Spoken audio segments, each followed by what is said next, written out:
Hello friends, मैं विनीत कुमार आप सभी का अपने चैनल एजुकेटिव बूस्टर पे स्वागत करता हूं।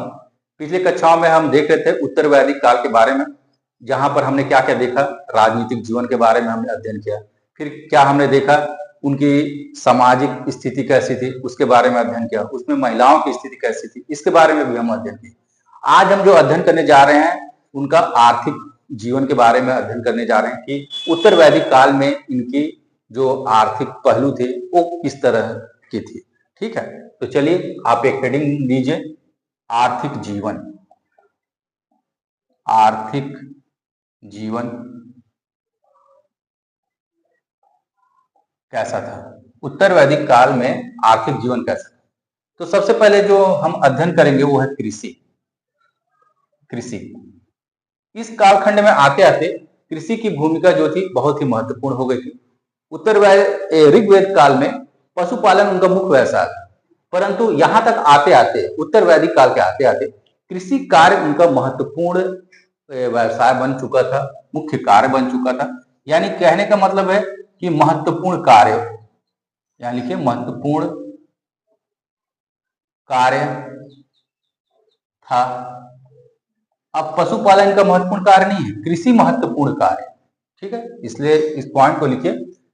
देखिए, साथ ही साथ कई प्रकार के फसलों की ये खेती कर रहे थे, जैसे कैसे लिखिए, गेहूं, चावल,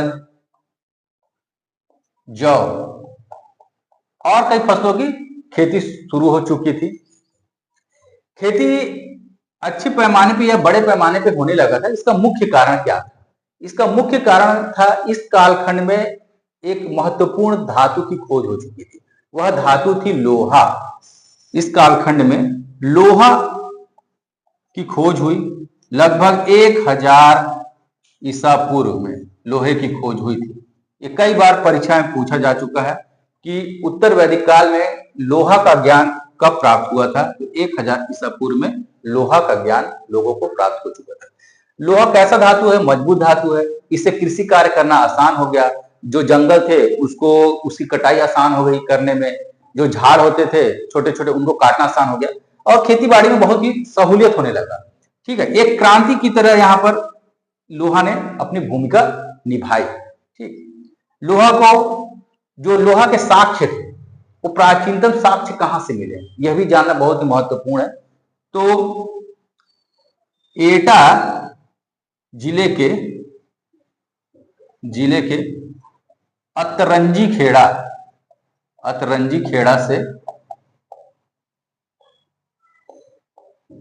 लोहे के प्राचीनतम साक्ष्य प्राप्त हुए हैं। लोहे के प्राचीनतम साक्ष्य प्राप्त हुए हैं। ठीक है, ये एटा कहां है? उत्तर प्रदेश में एक जिला है, वहीं पर लोहे के प्राचीनतम साक्ष्य मिले।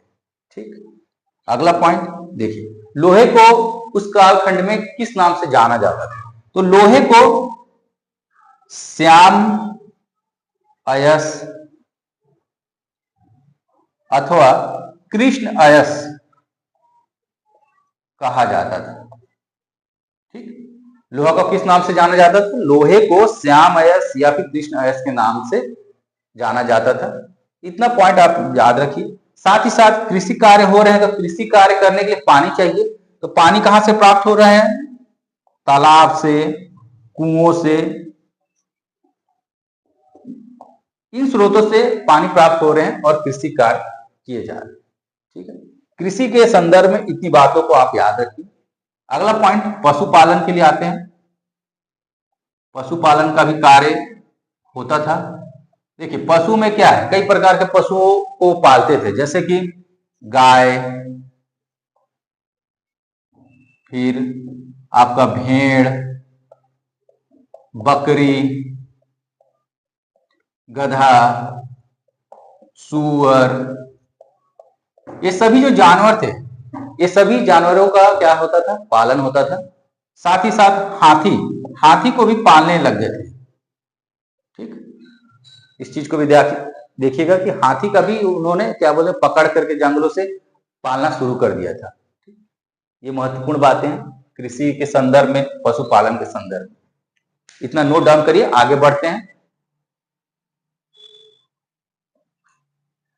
अपने खुद का नोट्स बनाते रहिए। मैं बार बार बोल रहा हूं, अपना नोट्स रहने से क्या होता है, पढ़ने में आसानी होती है, सुविधा होती है, आप उसका रिवीजन बार बार कर सकते हैं। ठीक है, और परीक्षा के जब कम समय बचे रहेंगे तो आप उनका रिवीजन अच्छे से कर सकते हैं, और परीक्षा फिर अच्छे से जाएगा, आप उसमें अच्छा स्कोर कर सकते हैं। ठीक, आगे देखते हैं। उद्योग, कृषि हो गया, पशुपालन हो गया, उद्योग धंधे कैसे थे, किन किन उद्योग का विकास हो चुका था। तो उद्योग में कुटीर उद्योगों का विकास हो चुका था, जैसे कि कुम्हार, कुम्हार, ठीक, जो मिट्टी के जो बर्तन बनाते थे, मिट्टी के बर्तन बनाने वाले लोग, मिट्टी के बर्तन बनाने वाले, ठीक, साथ ही साथ रस्सी बनाने वाले,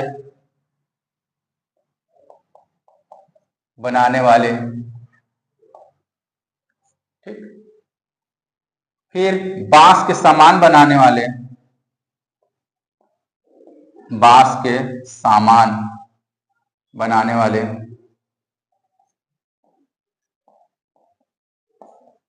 चमड़े का सामान बनाने वाले, चमड़े के सामान बनाने वाले। इस तरह की गतिविधियां बढ़ चुकी थी। इस तरह का जो कार्य करते थे, देखिए चमड़े का जो सामान बनाते थे उन्हें चर्मकार कहते हैं। ठीक है, तो ये सब गतिविधियां चालू हो गई थी। मिट्टी के बर्तन बनने लगे थे, रस्सी बनाने का कार्य हो रहा था, बांस के सामान बन रहे थे, चमड़े का सामान बन रहे थे। इस तरह के कार्य वहां स्टार्ट हो चुके थे उद्योग में। साथ ही साथ आप एक चीज और याद रखिए कि इससे कई लोगों को रोजगार भी प्राप्त हुआ था। कई लोग तो कृषि कार्य में अपना लगे हुए थे, ठीक है, और कई लोग पशुपालन में लगे हुए थे, कुछ लोग उद्योग धंधों में लग गए अपना। तो इस तरह से कार्य का मतलब कि विभाजन होने लग गया, और इन सब कार्यों में जो लगे हुए लोग थे उनको नया नया काम मिलने लगा। इस तरह की गतिविधियां शुरू हो गई थी। अगला पॉइंट हम व्यापार के बारे में देखते हैं कि इस कालखंड में व्यापार कैसा था।